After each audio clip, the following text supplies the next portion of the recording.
Welcome to this lesson where we're going to look at Venn diagrams, how we use them and how we can interpret them. So here we have the bare bones of what Venn diagrams may look like. And each of these just involves two different events happening, or two different sets that we're looking at. When we look at a Venn diagram, it's important to remember that we have this box here. This box represents the entire sample space. So this is all possible things need to be inside of this box. Then we have two different areas, and each of those represents different things that we're looking for. So that would be one event, the probability of a certain thing happening, and that would be another thing happening in there. This here is the overlap between them. We'll have a look at how this might look in practice. So let's say we're looking at all of the numbers less than 15. So we would have a title up the top saying numbers less than 15. The time I'll make it a less than symbol. Sorry, my 15 looks pretty horrible. In the past, you've used a Venn diagram, but you've sorted each of these numbers. So you'd have done something like this. If we had even numbers here and divisible by 3, you would have done something like 1. 1 isn't even or divisible by 3, so we put it outside. 2 is even, not divisible by 3. 3 is divisible by 3. 4 is even. 5 is neither. 6 is then both, so we can put it here. So what we've been doing so far is we've put the number 1 outside because it doesn't fit into either of these different situations. It's not even and it's not divisible by 3. So we've put our 1 outside. Our 2, however, is even. So it's going to be in this big circle. But for it to be in this one here, it needs to also fit the requirements of this circle. Because 2 isn't divisible by 3, we need to put it in this part here. So we put a 2 here. 6 is divisible by 3. It suits this requirement and it suits this one. So it's even and it's divisible by 3. So we put it in there. We could keep going and go up to the number 15. If we were, we would get 7 is divisible by nothing, 8, 9, 10, 11, 12, 13, 14, and then 15. I hope I haven't missed anything. Oh, sorry, 15 isn't even, so 15 would go over here. Now this is what a Venn diagram that you may have looked at in the past would have worked like. This year, we're trying to look at much bigger sets of data. So you could have 300 things in this outside part, and other numbers in the middle as well. We want to simplify these Venn diagrams. So when we're using Venn diagrams, we're going to do something more like this. It's going to have the exact same shape. We're going to have the circles either overlapping or not overlapping. And we're going to write numbers less than 15. So we're going to have the same title. So we have that. Now what we need to do is we just need to count how many options are in each area. So in the even area and divisible by 3, we have 1, 2. So we would just write 2. There's 2 things which could happen there. 2 results in the sample space which can fit into that part. We also, need to have even and divisible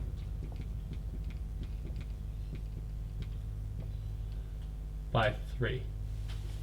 Okay, so there's 2 parts there. The things that are divisible by 3 but not even, we have 1, 2, 3 of. So we would write 3. Even but not divisible by 3, we have 1, 2, 3, 4, 5. So we'd put a 5. And then outside we have 1, 2, 3, 4, 5 things which aren't even or divisible by 3. So now we have 4 numbers.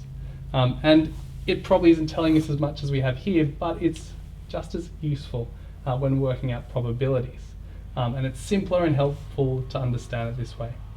Now, if we were given a question that said, what's the probability of, so we go probability of an even number. If we were to choose a number between 1 and 15, what's the probability that randomly it will be even? We can then look at the numbers in even. And even is going to be this 5 part. So remember, we have the total, we have the number of results that are favourable at the top. So we have this part here, but if it's divisible by 3, it's also even. So we can add it in there. So we can go 2. then we put it on the total number of results. So it should be 15, and 5 plus 5 is 10, plus that is 15. So we're going to get 7 over 15. So that would be our probability of getting an even number. I'd like you to work out what is the probability of getting an odd number. Okay. Sorry. I would like you to find out, we didn't look at odds, I would like you to find out what is the probability of getting a number divisible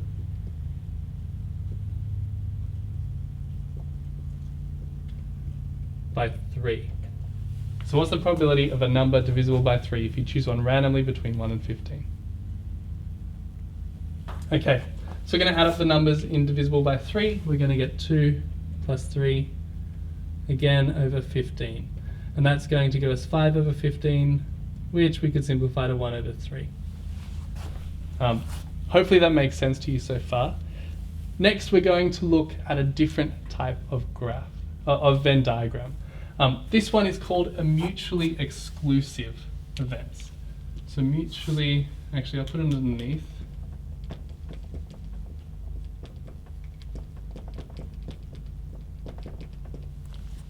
What mutually exclusive means is that we can't have an overlap. There's going to be no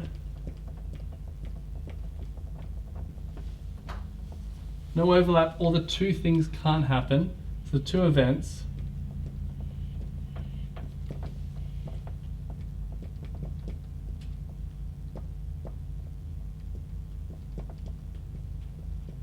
at once. So this could be looking at the people at school. In one column you have students. In another column you have the teachers. We have people at school.